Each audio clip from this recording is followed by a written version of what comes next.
What's up guys, Artoboy here. Today we're doing another video. Today we're taking a look at the Buck 110 5th edition 1992 to be exact.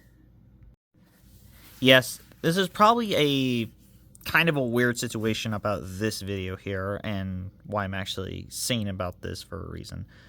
Well, found this at a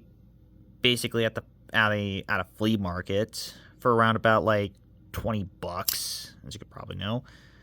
But when I actually, and the reason why about this, because, well, this looks, yeah, it's a buck knife, and if you actually know about my 110 video, my 110 review, I've kind of messed up on some of the parts I made, and you could probably know for it. So we're going to basically do the little deep dive onto this situation, or rather to this video. So this one, or rather in this version, this is that newer model that I got. Unfortunately, this one didn't have like the belt loop piece. Someone must have removed it. And instead someone just like cut out a hole in here. And I actually thought this must be some weird model or some new model, but someone just modified the whole sheath itself. Yeah, that's not my fault for that. Again, for that. And this is basically this is the 5th model compared to the one I have. I think this is still a 5th model to be exact.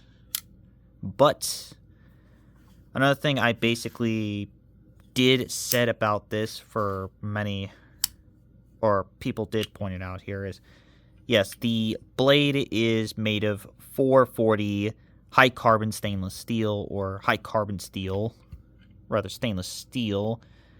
And when I mentioned about this backwards Z, that is actually the production number. Now, probably for this one, this is exactly 1992 to be exact. As you could probably see from here, these two lines on here. There was multiple versions that had like 2 dots. So that's another thing I did messed up. Yeah, that's just the production number, and I think, this is the 2023 number to be exact. But for the 2 lines, that's exactly 1992.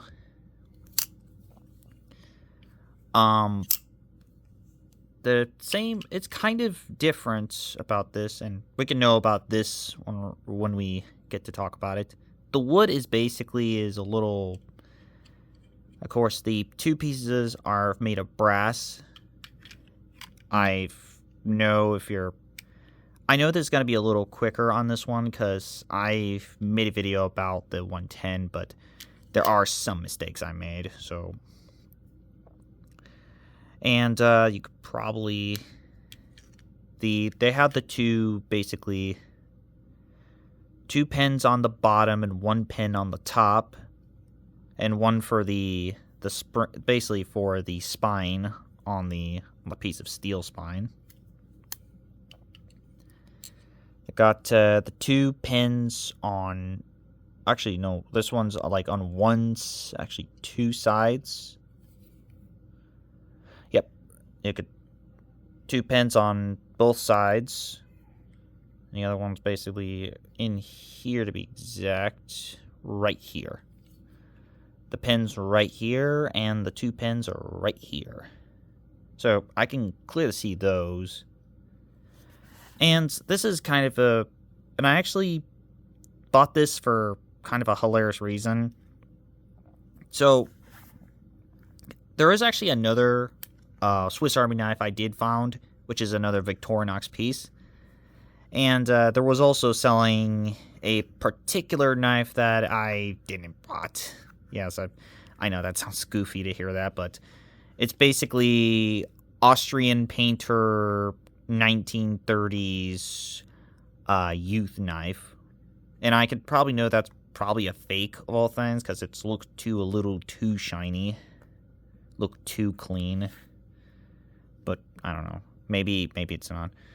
Of course, this one right here is a really or I think any experts on this, I don't know which, or yes, this is also have the engraved Willamette Industries, and it has the emblem right here.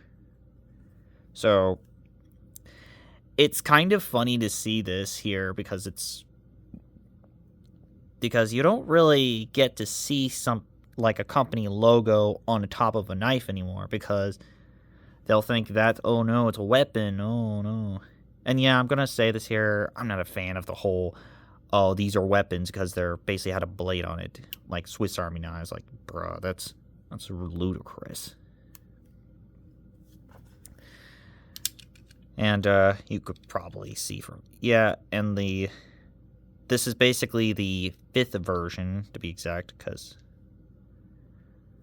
oh yeah, I did mention that one. So these basically had the same piece like the 110. Basically brass pins on both, brass platings on both sides, piece of wood on this both sides.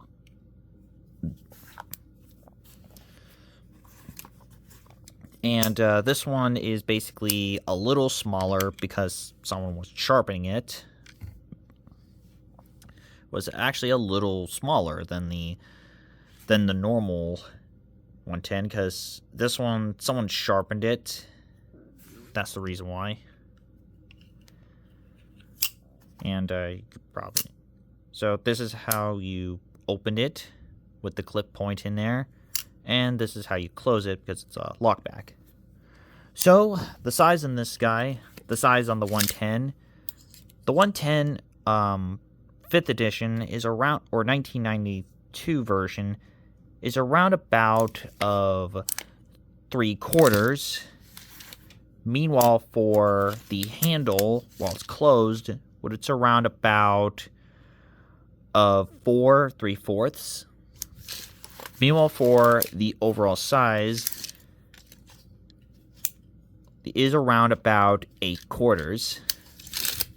So let's test this bad boy out.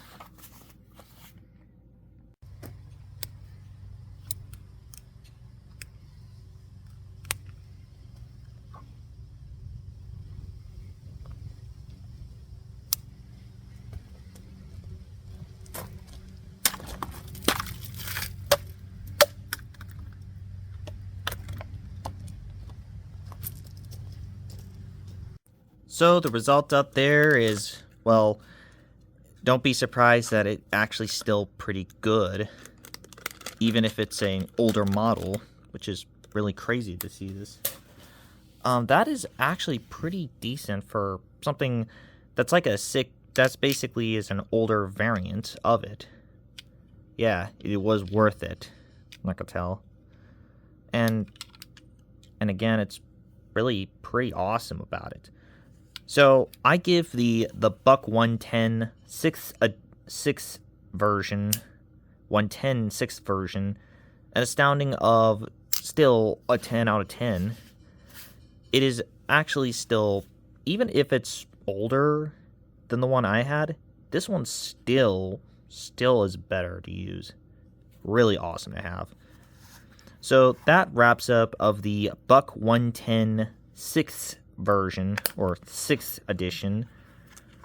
So I'm Artillboy, and I'm signing out. I'll see you guys next time.